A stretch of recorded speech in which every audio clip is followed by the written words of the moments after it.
What then is the significance of the acts of terror that we see, the acts of pressure and propaganda of various kinds? Why then do these people behave as they do? They don't want us here.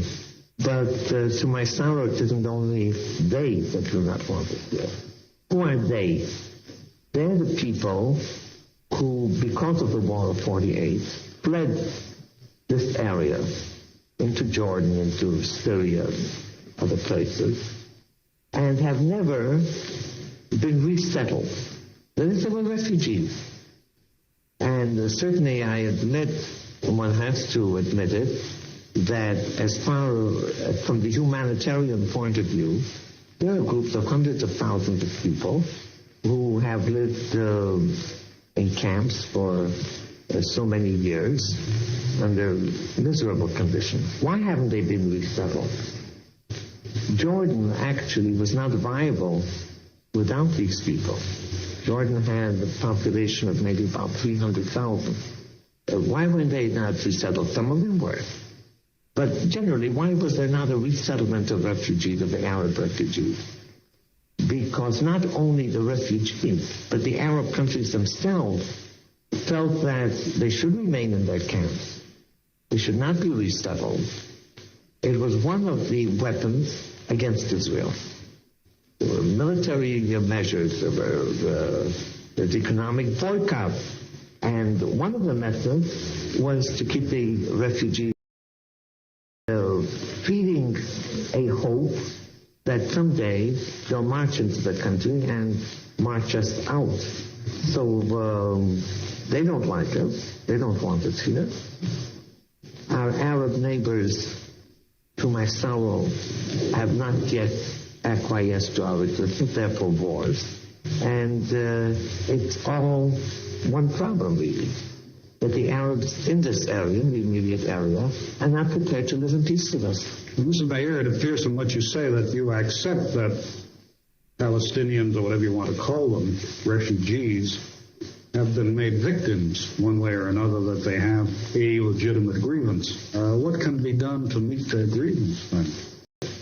Become victims through the fact that after the United Nations in 1947 decided on the partitioning of Palestine, mind you, west of the Jordan River, into a Jewish state and an Arab state, we accepted, and the Arab countries did not, and there was war. Can't imagine that there ever was a war without refugees. The difference is, in this case, that the Arab people who fled the area that became Israel afterward were actually among their own people. For instance, we Jews are a classic nation of refugees. But when we were refugees, we were among strangers with different people who had different religion, who spoke a different language, a different culture, entirely different. These people are among their own people. It's the same language, the same religion, the same way of life. The fact that a line was drawn didn't make them any different. And but that they suffered, I accept. The question is, was that necessary? Because during that period, during these years, Israel has absorbed from the Arab countries a much larger number of Jews than the number of Arabs that left this area. Nobody speaks of Iraqi Jewish refugees in Israel, or Syrian Jewish refugees, or Moroccan Jewish refugees. Hundreds and hundreds of thousands of them. And anybody that knows the situation will agree that there was a greater clash between European Jews that came here, or Israeli Jews who have been here for centuries, generations, and Jews that came from Yemen, or Jews that came from, let's say, the Atlas Hills in Morocco. The only thing that really made us one was religion. We're Jews. We're one the same nation, but no common language, and sometimes centuries apart. in culture, and yet we absorb them, and we're one people. Is there anything, Mrs. Prime Minister, that Israel can do to remove this center of infection, really, a source of infection for the whole Middle East, these Arab refugees, these unsatisfied, unhappy people, unsettled, really?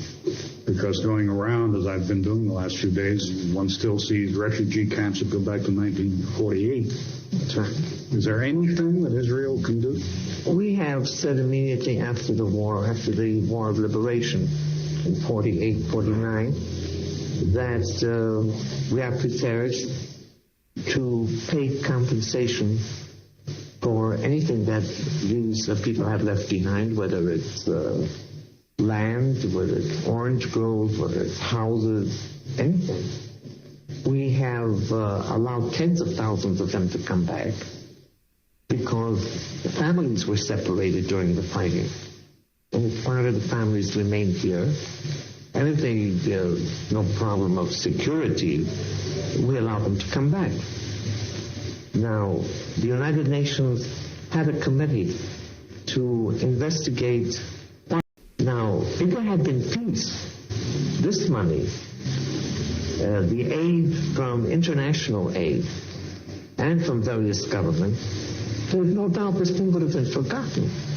And they would have been resettled in agriculture or in industry or in any other way. Instead, the United Nations during these years poured hundreds of millions of dollars into miserable camps. We found the camps now, for instance, in the Gaza Strip.